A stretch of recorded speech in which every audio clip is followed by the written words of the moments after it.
America! American Revolution. What really happened? Let's see. If I would have to guess.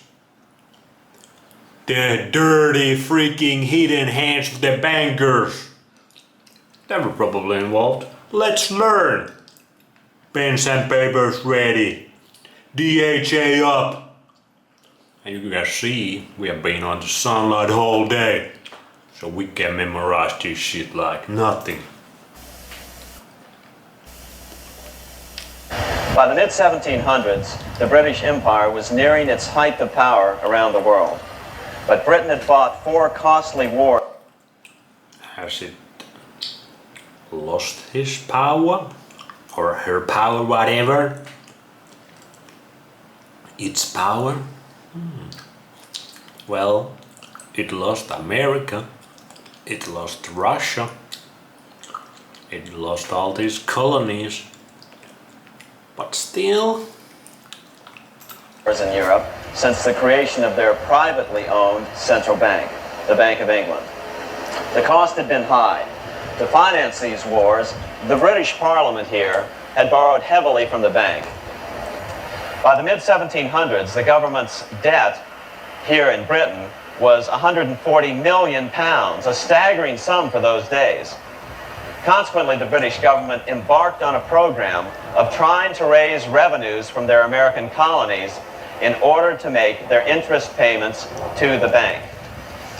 But in America, it was a different story. The scourge of a privately owned central bank had not yet hit. This is Independence Hall in Philadelphia, where the Declaration of Independence and Constitution were signed. In the mid-1700s, pre-revolutionary America was still relatively poor. There was a severe shortage of precious metal coins to trade for goods, so the early colonists were forced to experiment with printing their own homegrown paper money. Some of these experiments were successful. Franklin was a big supporter of the colonies printing their own paper money. In 1757, Franklin was sent to London.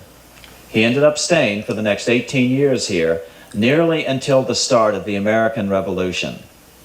During this period, the American colonies began to issue their own money. Called colonial scrip, the endeavor was very successful. It provided a reliable medium of exchange, and it also helped to provide a feeling of unity between the colonies. Remember, colonial scrip was just paper money, debt-free money, printed in the public interest, and not backed by gold or silver coin. In other words, it was a totally fiat currency. One day, officials of the Bank of England asked Franklin how he would account for the newfound prosperity of the colonies. Without hesitation, he replied, "That is simple. In the colonies, we issue our own money. It is called colonial scrip. We issue it in proper proportion to the demands of trade and industry to make the products pass easily from the producers to the consumers. In this manner, creating for ourselves our own paper money, we control its purchasing power, and we have no interest to pay to no one." This was just common sense to Franklin, but you can imagine the impact it had on the Bank of England. America had learned the secret of money, and that genie had to be returned to its bottle as soon as possible.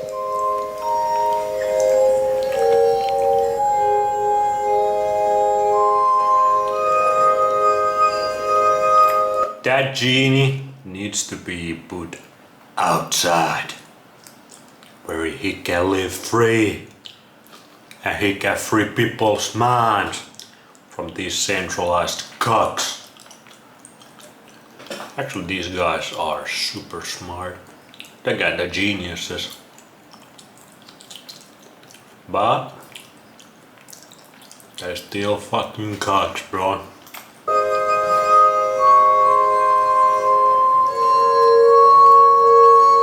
Let's get it. What the fuck is that? Result, Parliament hurriedly passed the Currency Act of 1764. This prohibited colonial officials from issuing their own money and ordered them to pay all future taxes in gold or silver coins. In other words, it forced the colonies on a gold or silver standard. For those who still believe that a gold standard is the answer for America's current monetary problems, look what happened to America. Hell no, that's the Rockefeller and Rothschild system. Which they got all the gold already. They got monopoly on that shit. And you wanna believe I wanna invest in gold because don't make no sense. It's fucking shitty system. Who gives a fuck about the shiny metal? Like, yeah, maybe it could work, but it's already been captured by these centralized bankers, Rothschilds, Rockefellers, those folks. It's already been super captured. They can manipulate that all day long and take your gold and silver away. The answer is something else. Something outside of their control that they didn't create, that was created to attack their system. After that, writing in his autobiography, Franklin said, In 1 year, the conditions were so reversed that the era of prosperity ended and a depression set in to such an extent that the streets of the colonies were filled with unemployed. Yeah, they can manipulate that shit. Like economy. People are like, oh my god, it's this living system. Who knows what's gonna happen? They can manipulate this shit. Like that. Easy peasy lemon squeeze. Just another day. Just another decade. Just another century. Learn some history like we now are doing. And you understand this economy is fake and gay. Franklin claims that this was even the basic cause for the American Revolution. As Franklin put it in his autobiography, The colonies would gladly have borne a little tax on tea and other matters had it not been that England took away from the colonies their money, which created unemployment and dissatisfaction.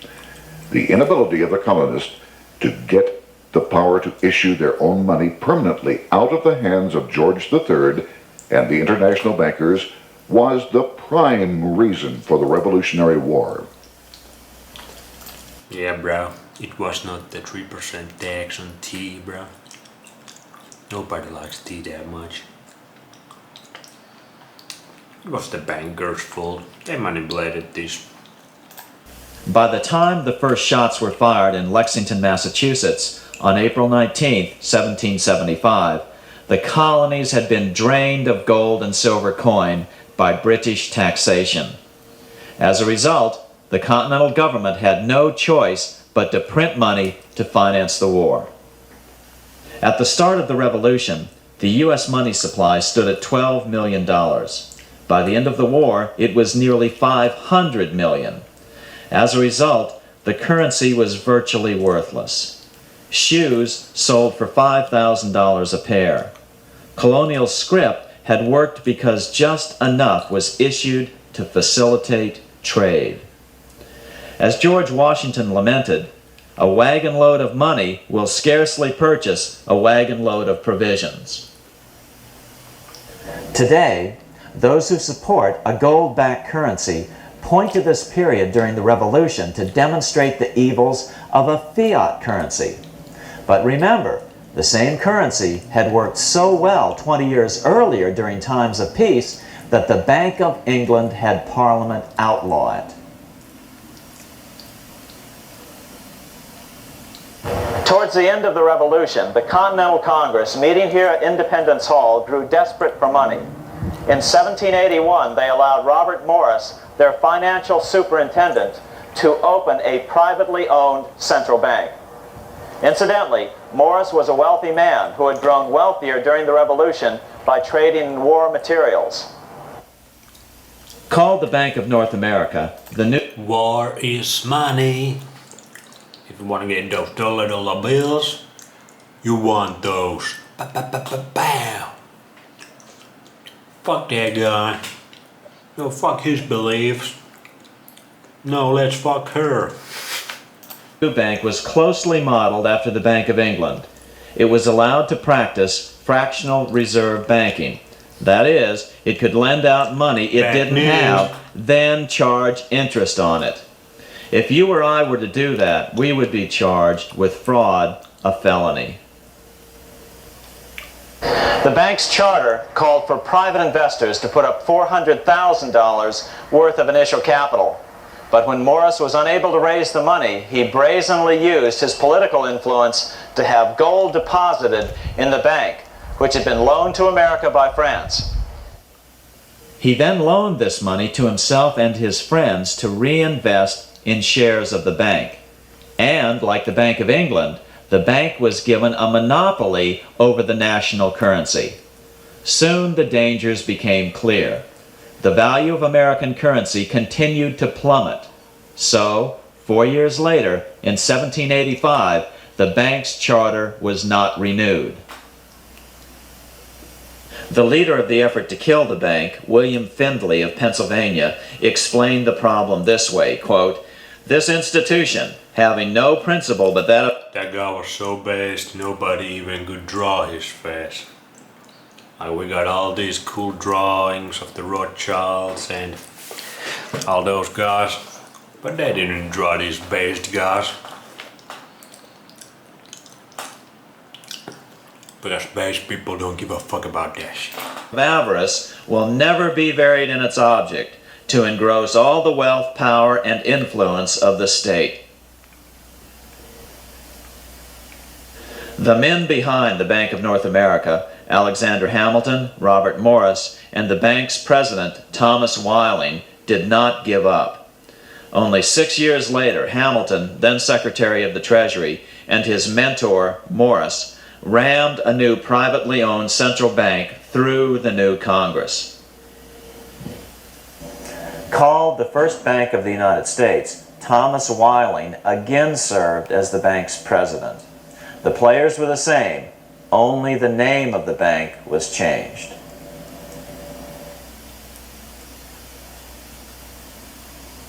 In 1787, colonial leaders assembled in Philadelphia to replace the ailing Articles of Confederation. As we saw earlier, both Thomas Jefferson and James Madison were unalterably opposed to a privately owned central bank. They had seen the problems caused by the Bank of England. They wanted nothing of it. As Jefferson later put it, "If the American people ever allow private banks to control the issue of their currency, first by inflation, then by deflation, the banks and the corporations which grow up around them will deprive the people of all property until their children wake up homeless on the continent their fathers conquered." Sounds about right. During the debate over the future monetary system, another one of the founding fathers, Gouverneur Morris, castigated the motivations of the owners of the Bank of North America. Gouverneur Morris headed the committee that wrote the final draft of the Constitution. Morris knew the motivations of the bank well. Along with his old boss, Robert Morris, Gouverneur Morris and Alexander Hamilton were the ones who had presented the original plan for the Bank of North America to the Continental Congress in the last year of the Revolution. In a letter he wrote to James Madison on July 2nd, 1787, Gouverneur Morris revealed what was really going on. The rich will strive to establish their dominion and enslave the rest. They always did. They always will. They will have the same effect here as elsewhere if we do not, by the power of government, keep them in their proper spheres. This guy sounded pretty freaking smart, but guess what? You need to educate everybody in the generation about what these guys are doing. And then they have to teach all their children for the following generation to have a clear idea, clarity about these fuckers. Like, everybody needs to know about this, because This is why, like these guys, some of these founding fathers knew that the bankers are evil, that they ruin everything. But it took couple years, couple decades later, the bankers, they little scheming hands got into the United States, and now it's just fully captured.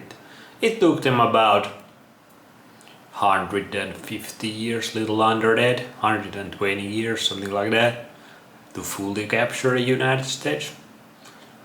But if you don't teach everybody, they're gonna capture. They're gonna make everything super centralized. They're gonna make all these weird ass rules and regulations that they don't play by with. They are super organized in secrecy, and they take full advantage of everybody. They have no rules. They can lie. They are full of deceptions. They are also super smart, most of them. So it's pretty brutal enemy, bro. Despite the defection of Gouverneur Morris from the ranks of the bank, Hamilton, Robert Morris, Thomas Whiling, and their European backers were not about to give up. They convinced the bulk of the delegates to the Constitutional Convention to not give Congress the power to issue paper money. Most of the delegates were still reeling from the wild inflation of the paper currency during the Revolution. They had forgotten how well colonial scrip had worked before the war. Yeah, that's the issue. We just forget what happened 20 years ago. Now we forget what happened yesterday because everybody's brain doesn't work anymore. But like this, it's always gone like this. But the bankers, they always know because they educate their families, their bloodlines. They are on this freaking mission year after year, decade after decade, century after century. They got these 1,000-year plans and they just execute. But we ain't so organized. We might have some wins here and there, and then we like, oh, now we can just chill and everything is good. But the bankers are lurking in the dark. They are freaking Hydra. They got all those freaking heads coming out of every which direction you look at. And when you got one out, freaking 5 pop out. War. But the Bank of England had not. The money changers could not stand to have America printing her own money again. So the Constitution is silent on the matter. This grievous defect left the door wide open for the money changers, just as they had planned. Okay. Like you can see, they had their hands. They had their little dirty hands, hidden hands, involved everything. And as we can learn in the upcoming days how they took over the United States fully. 1913, that's when everything was locked in for the bankers.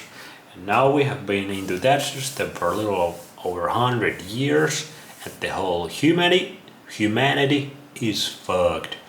But guess what? We can change that. We can go outside, we can get our balls out, we can get our teeth out, we can eat some raw salmon, we can eat some natural foods grown in our environment, we can educate our friends and family and other people. And we have to do that. We can plant seeds. We need to make everybody know who the Rothschilds and Rockefellers are. And we have to get fully connected with the nature. That's the whole answer. These bankers, they hate nature. They want to take you out of the nature, inside with the technology and shit. So now we turn the technology off and we go outside, fully naked, in the sunlight. Let's go.